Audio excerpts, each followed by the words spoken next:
সকালে ঘুম থেকে উঠে বিপদ।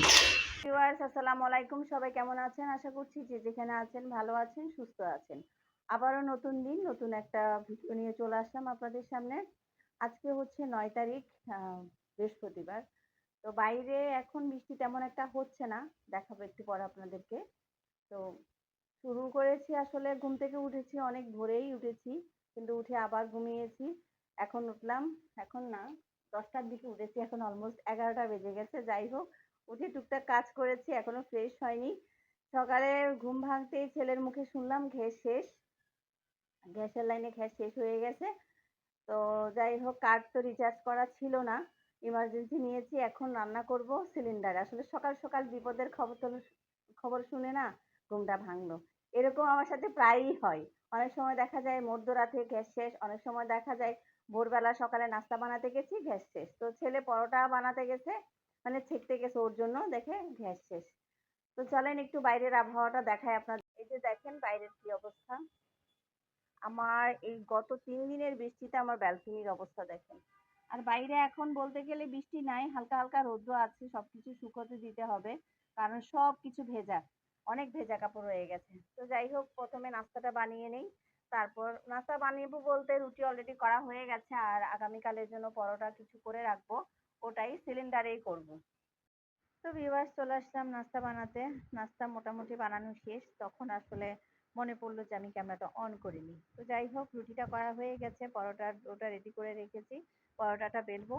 ভাবলাম আগে রুটিটা করে নিই, তারপরে পরোটাটা বেলা হবে। তো আমার যেহেতু 2 বান্নার তো সুবিধা হয়েছে, আমার জন্য এই সিলিন্ডারটা অনেক বড় একটা আশীর্বাদ। মানে আমার ভাই এই সিলিন্ডার, ও যেহেতু চলে গেছে আমেরিকা, তো যাওয়ার সময় তো সবকিছু সবাইকে দিয়ে গেছে। তো আমি জাস্ট সিলিন্ডার আর চুলাটা এনেছি, এটা আমার অনেক কাজে লেগেছে, কারণ আমার সাথে এরকম অ্যাক্সিডেন্ট প্রায় হয়, জানি না কেন হয়। আর এমন এমন সময় আমার গ্যাস রিচার্জ শেষ হয়ে যায় যে দেখা যায় তখন আর কোনো উপায় থাকে না। এই যে ভোরবেলা, আর না হয় দেখা যায় যে ফ্রাইডেতে যখন বন্ধ থাকে সবকিছু, আর না হয় দেখা যায় মধ্যরাতে হয়। তো যাই হোক, আমার এমনিতে ইলেকট্রিক চুলা, তারপরে রাইস কুকার আছে, তো ওগুলা তো অনেক সময় করে ফেলি। তো এখন যেহেতু সিলিন্ডার আছে, এখন সুবিধা হয়েছে, তো যার কারণে সিলিন্ডারেই করে ফেলেছি। বিপদের আসলে মোকাবেলা করার মতো জিনিস সবকিছু রেখেছি। তো যাই হোক, তারপরে সকাল সকাল এই জিনিসটা ভালো লাগে না। তবে একটা জিনিস যে আমি খুব খুশি, যে আজকে একদম সুন্দর করে আরাম করে নিচে বসে, কারণ চুলা তো উপরে, তো এখন এটা নিচে আছে, তো বসে আরাম করে কাজগুলা করতে পারছি। তো রুটি আমার করা হয়ে গেছে, এদিকে বড় ছেলে খাবে, তো তার জন্য আগে একটা ডিম অমলেট করে দিচ্ছি। অন্য সময় আলু ভাজি থাকে বা তরকারি ঝোল থাকে, আজকে কিছুই নেই, কারণ গতকাল যেহেতু মাংসের ঝোলটা দিয়ে খিচুড়ি রান্না করে খেয়ে ফেলেছি, দুপুরেও করেছি, আবার রাতে আর অল্প ছিল, সেটা দিয়ে রাতে করেছি, খাওয়া হয়ে গিয়েছে। লেভেল লেভেল তার তরকারি রান্না করিনি, যেটা আজকেই করবো। তো বড় ছেলে ও পেঁয়াজ দিয়ে ডিম খায় না, ওর জন্য করা হচ্ছে ডিম পোস্ট। ও ডিম পোস্ট খাবে, আমি আর ছোট ছেলে খাবো পেঁয়াজ দিয়ে ডিম ভাজা। আমার কাছে পেঁয়াজ দিয়ে ডিমটা ভালো লাগে, সিদ্ধ ডিমটাও তেমন একটা খেতে পারি না, তারপর অনেক সময় খেতে হয়। তো যাই হোক, এদিকে পেঁয়াজ দিয়ে ডিম ভাজাটাও করে রেখেছি, দিয়ে দিয়েছি। আমার আমার মিনি আসছে, আমি ভয়েস দিতে বসছি, সে আসছে এখানে মেয়ে মেয়ে ডাকতে আমাকে। তার খাবার টাইম হয়ে গেছে। তো যাই হোক, এদিকে পরোটাটাও করে নিচ্ছি, কারণ আমার বড় ছেলে পরোটা খাবে, ছোটটাও খাবে পরোটা। ছোটটা রুটি তেমন একটা খায় না, কম খায়। বাট যেহেতু পরোটা করেছি, আমি ভেবেছিলাম পরোটাগুলো আগামীকালের জন্য রেখে দিব, কারণ ছেলে যাতে সকালে উঠে, ও আর্লি নাস্তা করতে পছন্দ করে, ও খেয়ে ফেলবে। যাক, পরে আর রাখা হলো না, চারোটাই ভেজে ফেলেছি। আমি মা ছেলে 4জন মিলেই খেয়েছি। আর বিকালের নাস্তার জন্য রেখেছে বড় ছেলে, বলছে এটা নাস্তা, বিকালের সময় চা দিয়ে খাবে, বা বিকালে কিছু নাস্তা বানালো, অনেক সময় পরোটা খেতে ভালো লাগে, বা চা দিয়ে ও পছন্দ করে, ওর চা দিয়ে বেশ পছন্দ পরোটা। আপনাদের কার কার পছন্দ চা দিয়ে পরোটা? আমারও কিন্তু ভালো লাগে, বাট আমার পরোটাটা বেশি ভালো লাগে ঝোল দিয়ে। আর আমার পরোটাগুলা হইতে হবে একটু লাল লাল হতে হবে, ফুলকো ফুলকো, এটা আমার একদম বরাবরই ভালো লাগে। আমাদের বাসায় আমার ভাই পছন্দ করে পরোটা। তো যাই হোক, দেখেন এরকম লাল লাল হতে হবে, এরকম লাল লাল পরোটা আপনাদের কার কার পছন্দ? আর একটা জিনিস কি, যখন আমি ক্যামেরাটা অন করি তখন আমার পরোটাটা ফোলে না, যে ক্যামেরা অফ তখন দেখেন ফুলে, তাড়াতাড়ি করে আবার অন করে দিয়েছি, দেখেছেন? মানে এইরকম পরোটা খেতে এত মজা লাগে, লাল লাল হবে, ফুলকো হবে। এই দেখেন এখন ফুলে উঠেছে, তাড়াতাড়ি করে ক্যামেরাটা হাতে নিয়ে নিয়েছি। যাই হোক, সব ভাজা শেষ, খেতে চলে এসেছি। এই যে ছোট ছেলে বসে গেছে, বড় ছেলেটাও দিয়ে দিয়েছি, ওকে রুটিও দিয়েছি, পরোটাও দিয়েছি, ও চা দিয়ে খাবে, ডিমটা দিয়েও খাবে। আর আমি আর ছোট ছেলে ডিমটা দিয়ে খাবো। আমার ছোট ছেলের আবার ডিমটা মানে পেঁয়াজ দিয়ে ডিমটা খুব পছন্দ, সিদ্ধ ডিম খেতে চায় না। আমার বড়টাও সিদ্ধ ডিম খেতে চায় না। তো যাই হোক আমরা মা ছেলেও বসে গেলাম নাস্তা করতে, তখন অলমোস্ট 11:30 বেজে গেছে।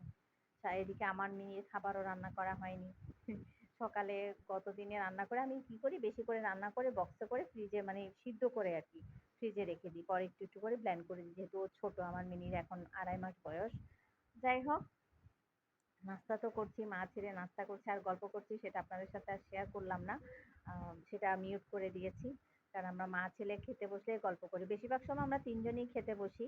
৩ জনই খেতে বসি গল্প করতে, করতে। তো যাই হোক, খাওয়া-দাওয়া শেষে একটু ছেলের রুমে আসলাম বাইরে বৃষ্টি বিলাস করতে। তা আমার কিছু ওই যে আগের দিনের অল্প ভাত ছিল খিচুড়ি, ভাবলাম যেহেতু এই পায়রাগুলো অনেকগুলা পায়রা আসে আমার ছেলের ব্যালকনিতে। তো পায়রাগুলাকে খাবার দিলাম। ১ম এ চাল দিয়েছি, খেয়ে গেছে। এরপরে ভাত দিয়েছি, আবার আসছে।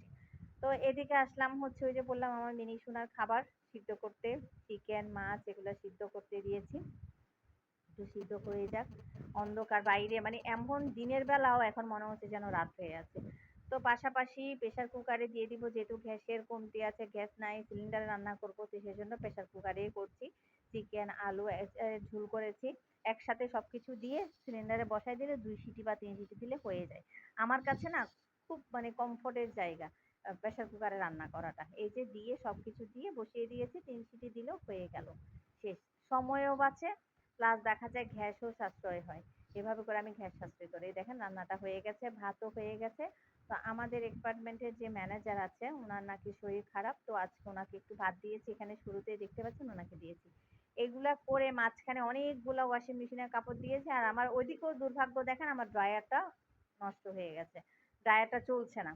তো ওয়াশিং মেশিনে কাপড় ধুয়ে শুকাতে দিলাম, পুরা ঘরে 2-3টা রশি বেঁধে ফ্যানগুলা সব ছেড়ে দিয়েছে। কি করব, বর্ষাকাল, বৃষ্টির কারণে তো এখন আর বাইরে শুকানো যাচ্ছে না। তো যাই হোক, এই হচ্ছে আমার সকাল থেকে দুপুরের কাজ। অলমোস্ট আমার 2:30 পৌনে 3টার দিকে কাজ শেষ হয়ে গেছে। এখন আমি ভয়েস দিচ্ছি, এখন বাজে 3টা 5। তো যাই হোক, আমার আজকের ভিডিওটা আপনাদের কাছে কেমন লাগলো কমেন্ট করে জানাবেন। আর এখানে দেখাচ্ছিলাম যে ওই যে পাখিদের ভাত দিয়েছি পায়রাদের, সেটা। আর রাতের জন্য মাছটা ফ্রাই করে রান্না করব সেটার জন্য। সবাই ভালো থাকবেন, সুস্থ